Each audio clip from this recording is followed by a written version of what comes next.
உசிலம்பட்டி பேருந்து நிலையம் அருகில் விபத்தில் சிக்கிய மூதாட்டி தவறவிட்ட 80,000 ரொக்கம் செல்போனை மூதாட்டியின் உறவினரிடம் பத்திரமாக ஒப்படைத்த போக்குவரத்து கழக ஊழியருக்கு பாராட்டுகள் குவிந்து வருகிறது. மதுரை மாவட்டம் உசிலம்பட்டி அருகே ஏழுமலையை அடுத்துள்ள அல்லமநாயக்கன்பட்டியைச் சேர்ந்தவர் ராஜாத்தி, வயது 70. இந்த மூதாட்டி லோன் மூலம் கிடைத்த 80,000 ரூபாயை வாடிப்பட்டியில் உள்ள தனது மகளான மகேஸ்வரியிடம் கொடுப்பதற்காக உசிலம்பட்டி பேருந்து நிலையம் வந்துள்ளார். உசிலம்பட்டி பேருந்து நிலையத்தில் இறங்கி சாலையோரம் நடந்து சென்ற மூதாட்டி மீது பின்புறமாக வந்த அபே ஆட்டோ மோதியதில் தலையில் படுகாயமடைந்து மயங்கி உள்ளார். உடனடியாக அக்கம் பக்கத்தினர் மீட்டு உசிலம்பட்டி அரசு மருத்துவமனைக்கு சிகிச்சைக்காக அனுப்பி வைத்த நிலையில் அங்கு சிகிச்சை அளிக்கப்பட்டு வருகிறது.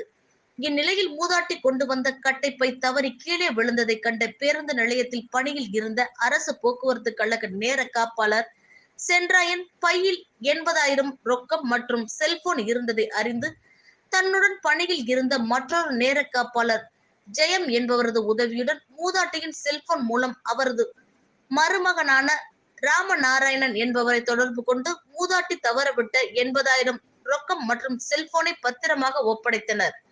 விபத்தில் சிக்கிய மூதாட்டி தவறவிட்ட 80,000 ரொக்கம் மற்றும் செல்போனை மூதாட்டியின் உறவினரிடம் பத்திரமாக ஒப்படைத்த போக்குவரத்து கழக ஊழியருக்கு பாராட்டுகள் குவிந்து வருகின்றது.